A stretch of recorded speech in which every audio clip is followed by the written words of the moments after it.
it is a collaborative art. There's the filmmaker is the heartbeat and the pulse and the organism that comes up with the grand scheme and the idea and the execution. But if it only ends up on a few screens and it's not sold properly, doesn't make it anywhere either, does it? No, I mean, what you hope for is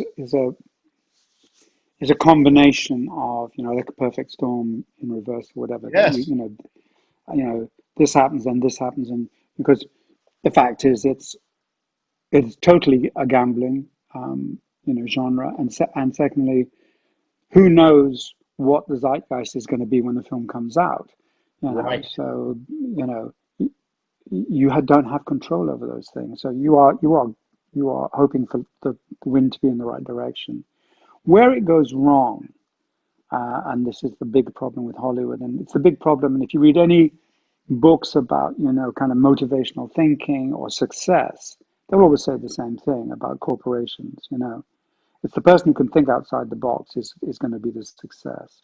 Once a corporation is established and it has established its own committees, they inevitably will slow things down. So the committee is not a creative thing. It's almost an admission of failure. Like what you don't have one really strong person who can kind of go, yes, that's it.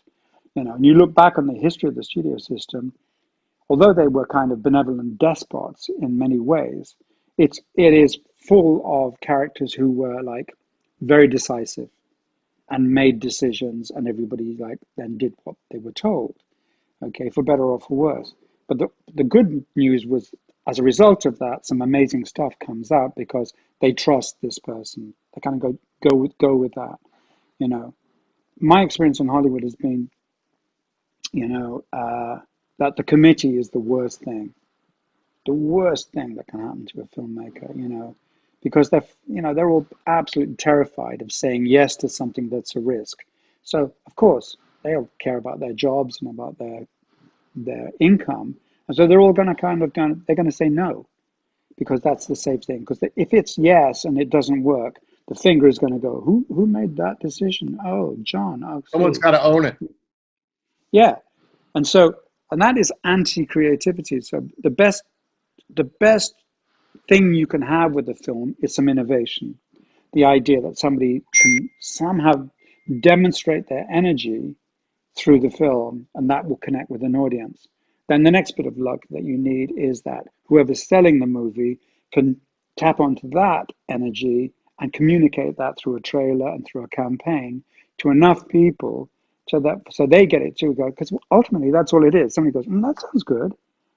It could be really freaky, but you know that yeah, what are we going to do Friday night? I'd like to check that film out. There's something about that actor and the way, there was something about the trailer that was really good. So if you get all those ducks lined up, you have a reasonable chance of having a successful movie.